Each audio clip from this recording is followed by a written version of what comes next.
ایک شخص سعودی عرب گیا اور وہاں پر دیوار پر عربی لکھی ہوئی تھی. اس نے اس کو چومنا شروع کر دیا. ایک اور پاکستانی اس کے پاس آیا جو کہ 20 سال سے سعودی عرب میں مقیم تھا. اس نے اس کو کہا کہ یہ کیوں چوم رہے ہو؟ اس نے کہا عربی لکھی ہوئی ہے.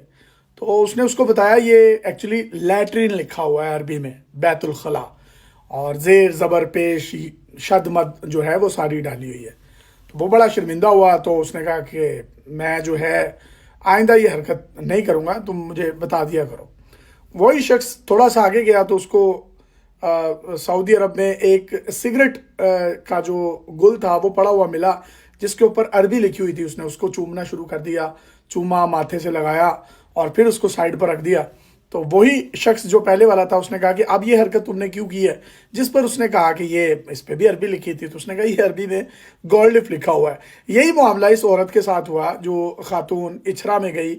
حلوہ لکھا ہوا ہے، حلو زندگی کچھ اس طرح کا ہے، جس کا مطلب ہے بڑی پیاری زندگی.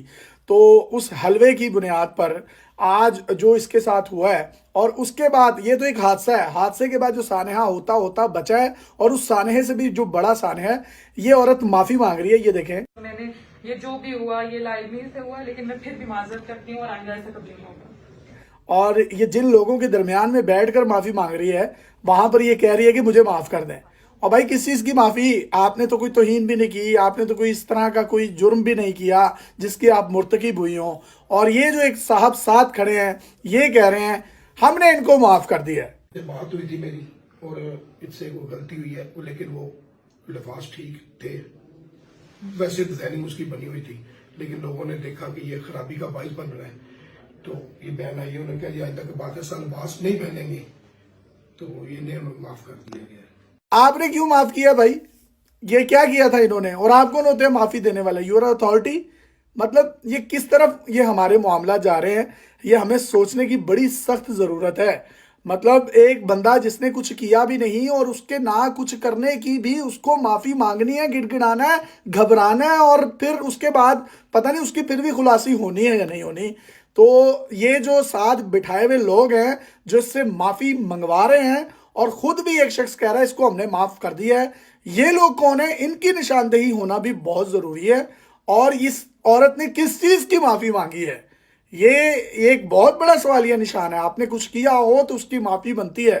جب کچھ نہیں کیا آپ اس کی معافی مانگ رہے ہیں تو آپ سمجھ لیں کہ آپ ایک ایسے ہجوم میں موجود ہیں جو مذہبی جنونوں کا ہے. اور اگر آپ ان کیس ان کی ہاں میں ہاں نہیں ملاتے، ان کی بات کو اسی طریقے سے نہیں کہتے جو وہ سننا چاہتے ہیں، تو یو ول بی مرڈرڈ. آپ پر کسی نہ کسی قسم کا کوئی الزام لگ جائے گا، آپ پر کوئی نہ کوئی توہین عائد کر دی جائے گی، آپ کو جو ہے ان سچویشنز کا سامنا کرنا پڑے گا جو شاید آپ نے زندگی میں کبھی سوچی بھی نہ ہو.